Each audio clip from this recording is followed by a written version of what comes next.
Thank you, Andrew. In the Sunday Politics in the West this week, we're looking at the police.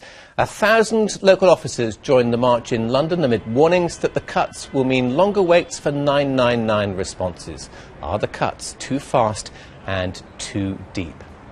Well, helping us with our inquiries today, two MPs locked up in our little cell. They are James Gray, a Conservative MP in Wiltshire, and Tessa Munt, the Lib Dem MP from Somerset. Welcome to you both. We're going to talk about the police and the cuts later. And you seem united on the cuts, but one thing you're not united on, following on from the Queen's speech, is House of Lords reform.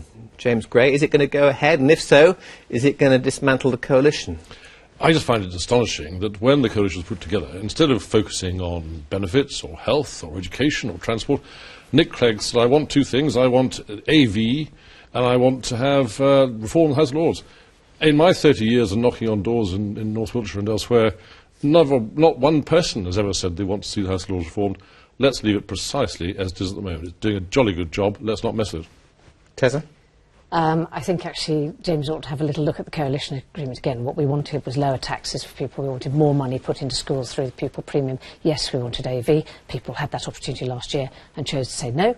And we wanted to make sure that we had green, sustainable businesses. Most of that we've managed to push through. Why are you so hung up on House of Lords reform? Well, I think it's not just us, actually. It was all three parties for the last four elections have said that they would actually like to have House of Lords reform. This has been on the agenda for 100 years, and it's absolutely ludicrous that party leaders should be able to choose exactly whom sits in our second Would you go to the wire on it, James Gray? Certainly I'll rebel strong against it, yes, and we'll be campaigning very hard against it.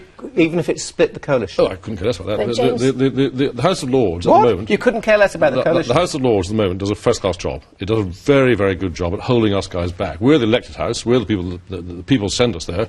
The Lords sorts us out. They do a jolly good job at it. Let's leave them alone. You wouldn't design it like that, but actually James, it works all well. Just clarify that. You couldn't care less about the coalition? That's not quite what I said. That's not quite what I said. It comes close, but no, not quite. Okay, no, I'd rather be in power. I'd rather... I'm sure you would, but actually you didn't win the election, so there we are. But not with you. You've got to work... No, I never said we did. I never said we did. But what I'm saying is that actually this is something that's been on the agenda for 100 years, and it's absolutely... It's so baroque that we should actually sit there. We won't talk about it for another 100 years. Just here. Thank you. Well, now, hello. What's going on here? 1,000 off-duty officers went to London this week to protest about 20% cuts to the police. They were even joined by the Chief Constable of Gloucestershire, although his office denied that he was taking part. He was just there. Paul Baltrop has been watching the protesters on the beat and has taken down a few statements. It was the day when the thin blue line became a long blue line, as police officers gathered in London to protest. 1,000 came from the West, the biggest contingent from the Avon and Somerset force. Personally, I'm really upset about the spin that the government put on our terms and conditions, and they portray us as being grossly overpaid, incompetent, and it's wrong. We are looking within the next 4 years of going back down to the same figures that we were in the 1980s, which was 2,700 sworn warranted police officers. That is from about 3,400 a couple of years ago.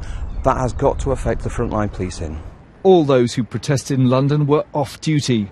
They insist it's not their actions which threaten public safety, it's the cuts.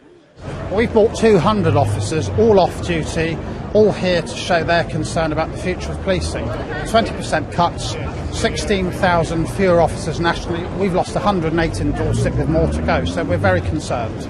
At the end of the day, it means less police officers. There's going to be less cops, so that when you pick up the phone and dial 999, on occasions, perhaps you'll have to wait longer than you should have done. Police numbers reached a record high towards the end of the Labour government. When in autumn 2010 the coalition announced central police funding would fall 20% in 4 years, there were 142,000 officers. That's now fallen to 136,000, the lowest for a decade. There'll soon be another disappearing from the streets of Gloucestershire. Chief Constable Tony Melville is quitting in protest at what the government's doing. On Thursday, he joined his officers at the start of the protest. The Police Federation won't relent. They predict a pretty rough ride when the Home Secretary speaks at their annual conference this Wednesday. Paul Baltrop. So are the cuts too deep to the police and too fast? James Gray. Well, Well, first of all, I think numbers aren't everything. When Labour left power, 142,000 police officers, was crime less? Were catching criminals better? I don't think it was. And what we actually want to do is to get policemen out of the back office, out of filling up forms and doing bureaucratic jobs, get them out on the front line. We believe that we can do that, and the cuts, have to make the cuts, but nonetheless that the policing of the UK so will be better. when serving police officers go on the march and say it's too much, you'll have to wait longer for 999 calls, it's bound to affect frontline services, they've got it wrong and you've got it right. Well, people often go and march for all kinds of reasons. Only last autumn, the same people were marching because they were concerned about their pensions, about their pay and rations.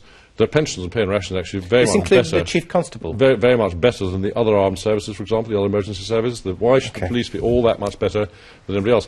The Chief Constable himself, I think he has some other personnel issues with his own police authority. It's not just about... well, he's got issues with the government, I think, with the way the policing is going. He's a one-off. Desamant, I mean, can you justify it to people in Avon and Somerset where they're seeing officers go down from 3,400 to 2,700?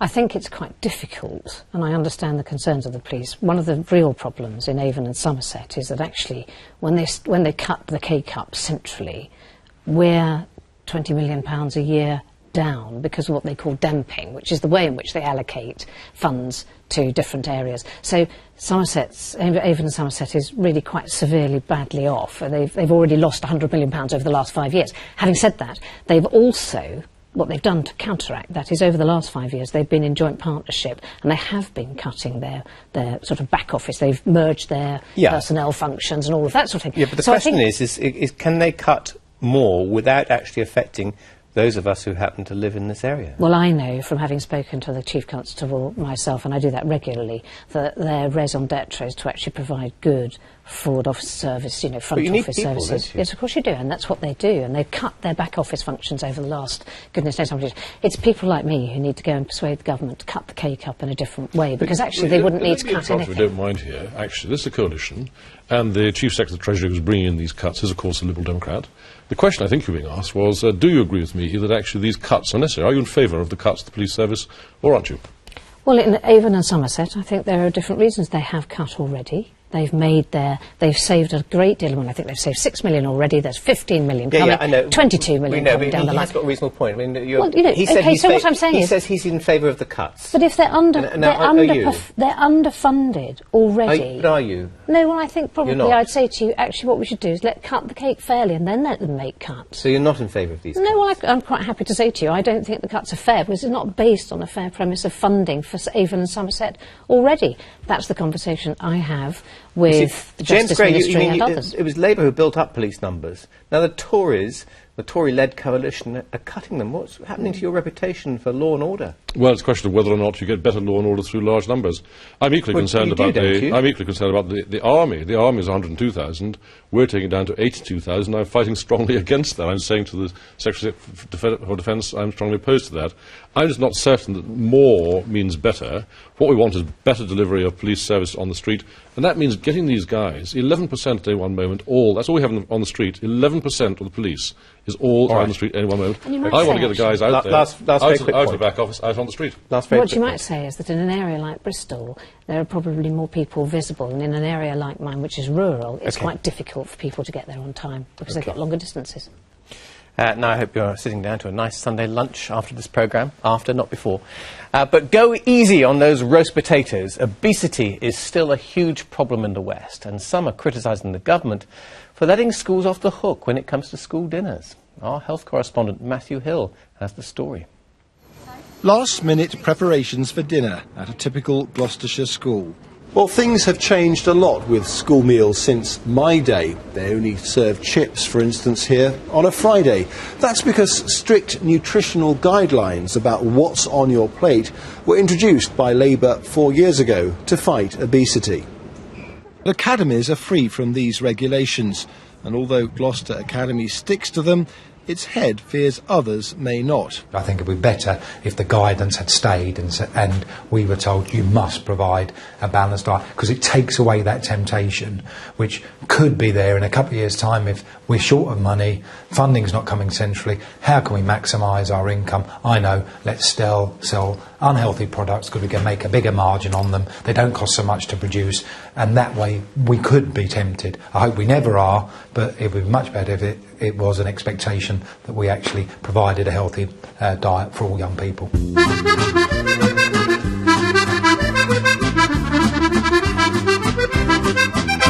And that's exactly what happens in France. Fried food is limited here to 1 day a week, while fruit must be served daily and fish twice a week. The government's recently tightened up nutritional standards because 1 in 5 children here is overweight or obese.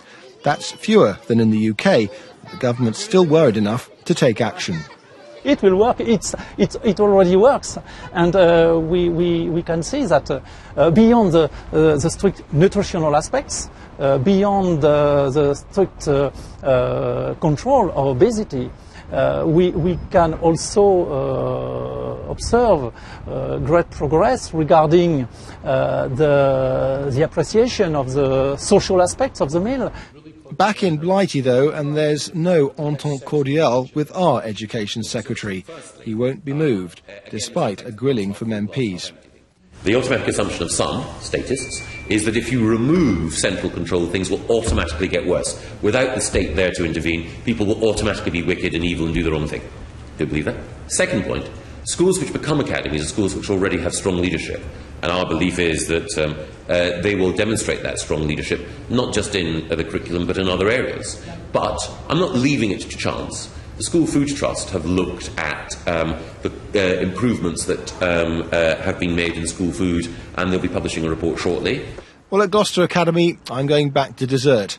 No sticky toffee pudding here, though, which might just be no bad thing for a West Country health correspondent. Yeah, can't be a bit of treacle sponge though, can you, to be honest? Well, joining us today is Rob Rees. He is a chef from the Cotswolds who's advising the government on school meals. Well, which academies are flouting the suggestions from the government then? Well, I'm chairman of the School Food Trust, so the organisation that the Secretary of State has asked to do the report on, and the results of that will be out fairly soon. So we have anecdotal evidence that shows that some are flouting the standards that are in place. You see, I've just looked on the website of quite a few of our academies, and they publish their menus. They look stunning. The menus are stunning. That's great work by dinner ladies, cooks, catering companies, campaigners. Jamie, over the last 6 years, great nutritional standards in place, great quality standards in place, and they are stunning. The danger is that these 1,500 new academies and those that are still converting won't need to conform to those in the future. Now, that will mean, likely, if you turn back to 1997, way back to 1980, when there were no standards in place at all, foods higher in fat, sugar and salt will increase in sales. We have £5 billion cost to the economy at this present moment in time around obesity. Now, you can stop a lot of that by having the right standards in place in schools now. Well, I guess the head teachers will know that an army marches on its stomach and will take care of the food. But also, isn't it down to the parents to make sure that the children have the diet that's right for them? Everybody has a role and responsibility, and I would hope everybody would help educate young people. But at school age, for 190 days of the year, 12 years of their life, they are under the leadership of a head teacher. Now, I want head teachers, as in that piece, John Riley absolutely gets it. I want them to see the value that good food brings to their school. That's behaviour, that's attainment, that's all the public health issues. Now, if there's one thing that really needs to happen here, public health and education officials need to get in a room together and sort the policy out. James Gay, let's bring in our other guests. Is it up to the schools to make sure that the children eat healthily? Well, the whole principle behind the academy process, and I went to visit the Royal Wooden Bastard Academy, just become an academy on Friday, and a first-class organisation it is. The whole principle behind it is we're saying to the heads and to the chair of governors and to the parents, look, you're intelligent, competent, able people. We're going to give you a freedom to do the right thing, whether that be by way of education, by way of extracurricular. We're also giving them the freedom to do the wrong thing by not regulating. That's right. Freedom to do the wrong thing too, and we believe in freedom at the lowest level. Socialists like to do everything centrally and say we know best and we're going to tell you guys. We actually like saying to the schools, fine, You make up your minds and do the best. Sell cigarettes. We wouldn't let them go on a school trip without wearing seatbelts. This is a public health issue. People die too early because they eat too much food that is bad for them. You can control it in schools. This hasn't been socialist. This is common sense. This is doing the right thing. But they would also do very badly if they were taught the wrong things, for example. But we actually say, right, you decide what you're going to teach them, how you're going to teach them. If you feed them better, they will be able to do better in the school setting, and the head teacher will get the win-win in the end of it. We don't dictate them how to do their sports days. Is this where the state should be interfering or not? Well, actually, I think I run with you, because I think Jamie had a very good point when he intervened. He intervened for a reason, and that was because children were not being fed the right food. There are a number of other issues. Actually, expanding from that is, if the more children that have school dinners means the more of them get used to being sociable, sitting around a table, learning table manners, you know, all of those things, not wasting food. The trip to France was very interesting. In France, of course, I mean, they all clear off for 2 hours for lunch, don't they? And everyone sits down and the meal's prepared and so on. Our culture is very different. There are lots of solutions for that, and many schools have been doing that. But again, this policy allows that to be undone. We have lots of examples of extended lunch hours and all different things that help. Most children, if I'm not, they bring their own packed lunches anyway, don't they? So it's all bypassed anyway. In the southwest, there's a lot of schools that have never had kitchens or lost them in the 1980s in a different political era. And I would say we've worked really hard to get the numbers up. Year upon year for the last 3 years across the country, we've seen school meals going in the right direction. So not only are they increasing, but we also know they are better than they ever have been before. It's still a job that needs to continue. You know, it's 25 years of underinvestment in the school food system. We've only had 5 years of having a go at it. To undo it now is complete folly. OK, and when do you report on this? It'll be fairly imminently. OK, we shall look forward to that. Thanks very much indeed for coming to join us. Well, time now to take a look at some of the other political stories making the headlines this week in just 60 seconds.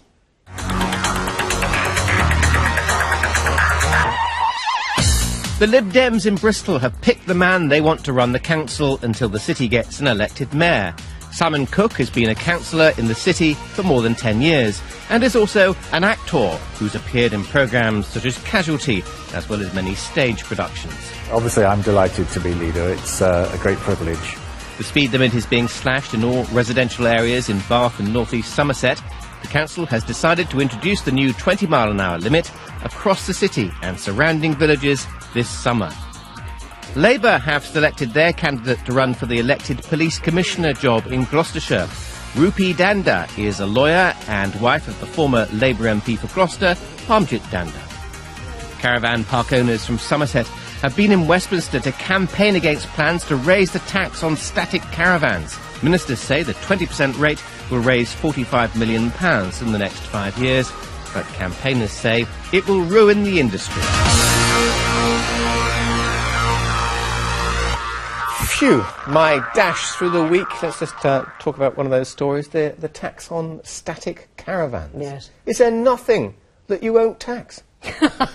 In my world, that's the last thing that I'd tax, actually. And but you I took say a that. You don't want tax on it, you don't want cuts, you don't want tax increases. This is going to actually increase costs to the state, because actually the number of people, there's 36,000 people in Somerset who are totally dependent on tourism-related jobs. A lot of those part-time and seasonal. There are thousands of caravans, you probably know, at Bryn and Barrow, Burnham-on-Sea. We've got the town is utterly dependent, and other places like Wookey Hole, Glastonbury Tor, Streets, Clarks Village. This is tourism, UK to UK tourism. People, these caravans are made in the north. I mean, these are caravans which perhaps people without huge sums of money might go to. So once again, it's another version of the pasty tax, isn't it? Or another version of something else which I'm rebelling on. I'm a bit of a rebel these days, actually. I'm rebelling on the church tax. We're proposing to bring in VAT on repairs and not repairs, rather extensions to churches and restoration of churches. It's affecting my constituency quite badly because I have a number of historic churches, and I'm saying to the government, I won't do that. That's one VAT too far. The caravans, you'll go along with that? I have some sympathy. No, something with Tessa on this. It's less so in my constituency than hers, but I have some sympathy with their concern about it. But these are people. These are ordinary people who very often 2 or 3 families will gather together and buy a caravan. They can't downgrade. There is no, this is UK caravans. 90% of the caravans that are used on my coastline. So you're talking as if it's nothing to do with you. No. that is my part of being in government. I've been with 17 of the park owners from Brian, actually been up to meet David Gauke this week. We had a very constructive hour with him talking about that. And actually what needs to happen is the HMRC, the tax people, need to actually give him the right information as to what might happen. Okay. Well, that's it from the West this week. Thank you to Tessa and to James for joining us today. If you want to watch the programme again, then it is, of course, available on the iPlayer. But for now, I'll say good afternoon and hand you back to Andrew, who's in London. Bye-bye for now.